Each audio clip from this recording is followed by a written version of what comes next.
السلام عليكم ورحمة الله وبركاته. ما تقانا انت وطن ee lagaga hadlo luqadda Jarmalka. Hadaan garanaynin macluumaad kooban oo ku macneynayno ka daawo fiidiyogan.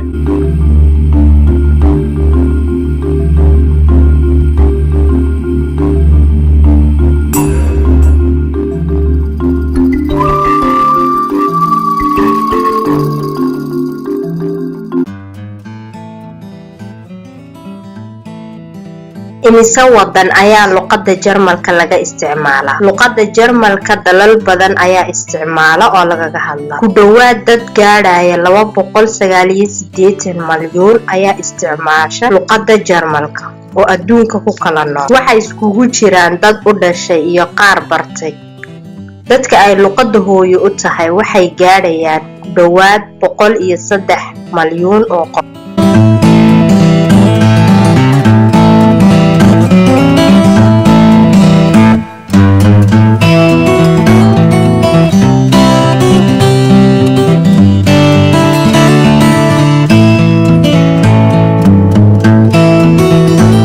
Haddaba wadanadee lagaga hadlaa afka Jarmalka? Wadanada luqadda asalka u leh waxay yihiin Jarmalka, Österreich iyo Switzerland. Waxa kale oo jira dalal dadka Jarmalka lagaga badan yahay oo af Jarmalka lagula hadlo iyo wadamo luqadda Jarmalku ka mid tahay luqadda dawladdu isticmaasho. Shanta wadan ee dadka ugu badan ay luqadda Jarmalka ku hadlaan waxay kala yihiin Jarmalka ku dhawaad 82 malyan oo qof ayaa ku hadla.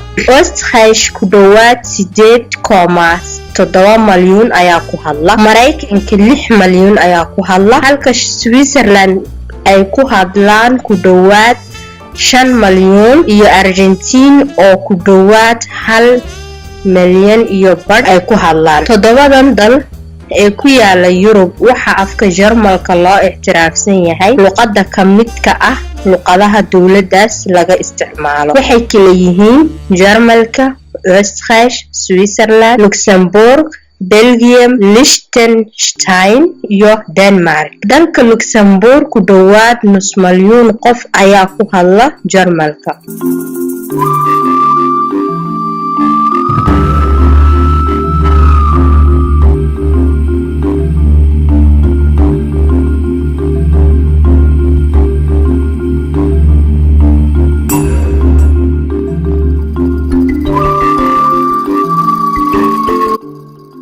Halka 70,000 oo ku nool Belgium ay ku hadlaan luqadda Jarmalka. Wadanka Switzerland afka Jarmalku wuxuu ka mid yahay 4 luqadood ee dalka lagaga hadlo waxaana ku hadla 60% dadka ku nool. Sidoo kale gobollo ku yaala wadanka Talyaaniga iyo degmooyin ka tirsan wadanka Slovakia waxa xafiisyada dawladda lagaga isticmaalaa luqadda Jarmalka. Sidoo kale waxa jira wadamo ay ku nool yihiin jaaliyado Jarmal ah oo u haajiray dalalka Canada iyo wadano badan oo South America ka mid tahay oo wali dadkaas ay isticmaalaan luqadda Jarmalka. Waxa kaloo jira dalal ayna ku nooleen dad Jarmal ah laakiin luqadda Jarmalka lagu barto. Waxayna kala yihiin wadanka Poland dad gaadhaya 2 malyan waxaana ku xiga Ingiriiska iyo Ruushka iyo Faransiiska iyo qaar kaloo gaadhaya 40 dal.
hadaad u bogtay fiidiyoga halkan taabo si aad noogu xidhnaatidna halkan taabo